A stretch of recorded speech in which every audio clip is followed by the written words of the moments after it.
వచ్చారు కానీ ఆ అబ్బాయి మాత్రం అయితే సరిగ్గా తినడం కానీ మాట్లాడడం కానీ ఏమీ లేదు. మా పిల్లల వయసు ఆ అబ్బాయి వయసు ఒకటేనండి. మా పెద్ద అబ్బాయి అన్నాడండి, మా పెద్ద అబ్బాయిని వండమని మరీ కోరుకున్నాడండి. నువ్వు అసలు బాధపడొద్దు, నేను మీ ఆవిడని తీసుకుని కలెక్టర్ గారి దగ్గరికి వెళ్తాను, నువ్వు కేసు గురించి బాధపడొద్దు అన్నానండి. ఆ అబ్బాయి మీద ఫాల్స్ కేసులండి, ఫాల్స్ కేసులండి. ఇక్కడ ట్రాన్స్ఫర్ వచ్చామండి. ఇంతకు ముందు 5 years ఇక్కడ చేశారు. ఇంతకు ముందు ఇతని మీద ఒక కేసు పెట్టారండి. కేసు పెట్టిన తర్వాత ఎవరో ఫోన్ చేసి అబ్బాయి నువ్వురా నీ గొడవ ఏంటో తీర్చుకుందాం అన్నారండి. అంటే నేనేం చేశానని చెప్పేసి మీరు రమ్మంటారు మాట్లాడేది రండి అన్నారండి. అన్నాక అతను అన్న వ్యక్తి ఎవరో ఆనంద్ శేఖర్ ఎవరోనండి అతను వీడు పిలిస్తే రాలేదని చెప్పేసి అతను కక్ష కట్టి వెనకాలండి ఇదంతా నడిపిస్తున్నారండి. మాకు తెలిసిందైతే అదే. తర్వాత పేషెంట్ని ఒకవేళ తన్నాడే అనుకోండి, పేషెంట్ని ఇతను కలిసి రాజీ పడితే సరిపోతుందండి. దీనికోసం ప్రాణాల మీదకి తెచ్చుకున్నంత ఇదిగా ఆ అబ్బాయిని సాధించవచ్చండి. పోలీసులు సెట్ చేశారండి, కాంప్రమైజ్ చేశారండి, హాస్పిటల్ స్టాఫ్ కాంప్రమైజ్ చేశారండి. అయినా సరే ఈ అబ్బాయి ఇక్కడ ఉండడానికి వీలేదు, ఇక్కడ నుంచి వెళ్ళిపోవాలి చచ్చిపోవాలి అని చెప్పేసి పంతం కట్టారండి. ఆ అబ్బాయి నోట్ల మాట బయటికి రాదండి. ఎవరు కొట్టినా తిట్టినా సరే ఆ అబ్బాయి తుడుచుకుని వెళ్ళిపోతాడు తప్ప గొడవ పెట్టుకునే మనిషి కాదండి. నేను వచ్చానండి రెండోసారి. ఈ అబ్బాయి మీద ముందు ఆనంద్ శేఖర్ గారు రమ్మన్నప్పుడు రాలేదని చెప్పేసి అమ్మాయిని గిల్లినట్టు మిస్బిహేవ్ చేసినట్టు ఈ అబ్బాయి మీద కేసులు పెట్టారండి. అయితే అవన్నీ కాదని చెప్పేసి అది కోర్టుకు వెళ్ళిందండి. ఈ అబ్బాయి ఇక్కడ ఉండడానికి వీల్లేదని చెప్పి ట్రాన్స్ఫర్ చేస్తారండి.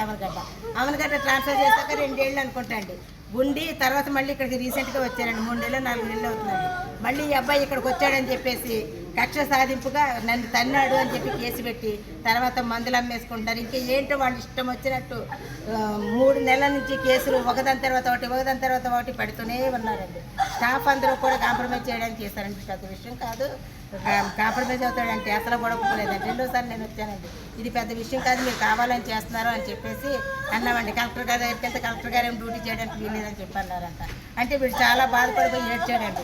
పండగ మా పిల్లలు వచ్చారండి. వస్తే నువ్వు అధైర్యం పడకు, కలెక్టర్ గారి దగ్గరికి నేను నీ భార్య వెళ్ళి అడుగుతాము. ఇప్పుడు ఒక అనామకుడిని అలా ఉద్యోగం నుంచి తీయడం కరెక్ట్ కాదు, ఇది ఎంక్వైరీ చేయాలి కదా, ఎంక్వైరీ చేసి అప్పుడు కలెక్టర్ గారి డిసిషన్కి వదిలేయచ్చు, నువ్వు అసలు బాధపడవద్దు వెళ్దామని చెప్పేసి రేపు సోమవారం వెళ్దామని చెప్పేసి అనుకుని నచ్చ చెప్పామండి. పండగ మా ఇంటికి వచ్చాడండి. మా ఆడపిల్లలు వీళ్ళంతా చాలా చక్కగా ఉంటారు, ఒక ఈడు వాళ్ళేనండి. ఇంత చాలా మనస్తాపంతో ఉన్నాడండి. భార్యను కూడా ఈ రోజు తీసుకెళ్ళి ఇంటి దగ్గర వదిలిపెట్టినట్టున్నాడండి. వాళ్ళ అమ్మగారి ఇంటికి వెళ్ళి పొద్దుట వచ్చేసాడంటండి. పొద్దుటే నిన్నాను వాళ్ళ అమ్మగారి ఇంటికి వెళ్ళి 2 రోజులు అవుతుందండి. ఇది వెనకాలండి కక్ష సాధింపుగా సాధించారు. ఇది ఇతన్ని మాత్రం వేధించి చంపేశారండి. చంపేశారు అంతే, ఇంకంతకంటే ఏమీ కాదు. వాడికి మొన్న పెళ్ళి 3 ఏళ్ళు అవుతున్నాడు. పెళ్ళి పిల్లలు లేరు, ఏమీ లేరు. వాళ్ళ అమ్మ నాన్న అమాయకులు. ఈ విషయం ఇంతవరకు ఇంత గొడవ జరుగుతున్నా సరే వాళ్ళ అమ్మకి ఇంత తెలియదు. నేను వచ్చి చూసుకున్నాను. నేను నా పిల్లలు వచ్చి ఆ స్టేషన్కి వచ్చి మాట్లాడి వెళ్తున్నామండి.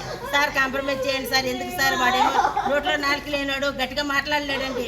ఆ మనిషి మాట్లాడాలి కానీ నేను మాట్లాడితే సుఖమేముందండి. అందు గురించి కాంప్రమైజ్ చేసానని నేను కూడా అడిగానండి. స్టేషన్కి వచ్చామండి, నేను వచ్చాము, మా అబ్బాయి వచ్చామండి. అయినా సరే ఆ అబ్బాయి చచ్చిపోయే వరకు వాళ్ళు వదిలిపెట్టలేదు.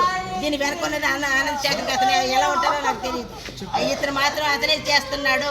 పేషెంట్ అనామకుడు, కావాలని పేషెంట్ను ముందు పెట్టి నడిపిస్తున్నారు అని చెప్పేసి తను చాలా మనస్తాపం చెందారండి. చరిత్ర సృష్టించినోడు ఇప్పుడు ఆ చరిత్రని తిరగరాయబోతున్నాడు. అబద్ధాల గోడల్ని బద్దల కొట్టి నిజాలను రాగా మీ ముందుంచబోతున్నాడు.